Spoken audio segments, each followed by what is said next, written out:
En ce dimanche 1er janvier 2023, TF1 diffuse L'Appel de la forêt à 21h10.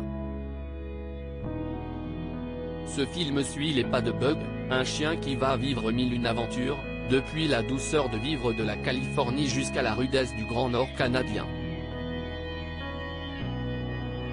Une histoire qui n'a, a priori, rien à voir avec Blanche-Neige et les 7 nains, mais qui n'a pas empêché le réalisateur de glisser un petit clin d'œil au grand classique de Disney. Ce dimanche 1er janvier 2023, TF1 vous entraîne dans d'extraordinaires aventures avec la diffusion à 21h10 de L'Appel de la forêt. Le héros de ce film familial est Bug, un chien courageux qui va devoir affronter bien des dangers après avoir été volé à sa famille. Sur sa route, il va croiser des hommes bienveillants, comme John Thornton, un vieux solitaire au grand cœur tendre incarné par Harrison Ford, que l'on retrouvera bientôt à l'affiche du 5e volet des aventures d'Indiana Jones, ainsi que Perrault, un jeune convoyeur postal interprété par Omar Sy, qui a envoyé paître Harrison Ford sur le tournage du film.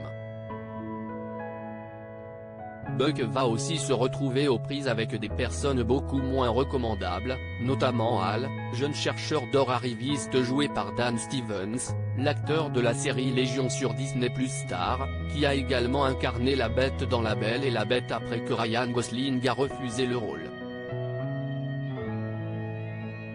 Un roman plusieurs fois adapté en film. Si cette version, sortie en 2020 au cinéma, est la dernière en date, elle est loin d'être la première adaptation sur grand écran de ce roman culte écrit par Jack London. En 1935, ce grand classique de la littérature était déjà transposé au cinéma avec Clark Gable, le mythique Rhett Butler du film culte Autant en emporte le vent. En 1972, CST Charlton Heston, le héros des grands classiques du cinéma que sont Ben-Hur et les 10 commandements, qui endosse le rôle de Jack Thornton, avec à ses côtés la comédienne française Michèle Mercier. Plus près de nous, en 1997, CST, un téléfilm avec le regretté Rutger Hauer qui s'est emparé des aventures de Bug avant cette toute dernière version des années 2020. Un petit clin d'œil à Blanche-Neige et les 7 nains. Si elle suit globalement la trame du roman de Jack London, cette adaptation de L'Appel de la forêt s'offre toutefois quelques libertés par rapport à l'histoire originale et se permet même une petite fantaisie en faisant un clin d'œil à un grand classique de Walt Disney dont l'univers est, a priori, très éloigné de celui des aventures de Bug. Ce grand classique, CST Blanche-Neige et les 7 nains, le premier film d'animation de tous les temps.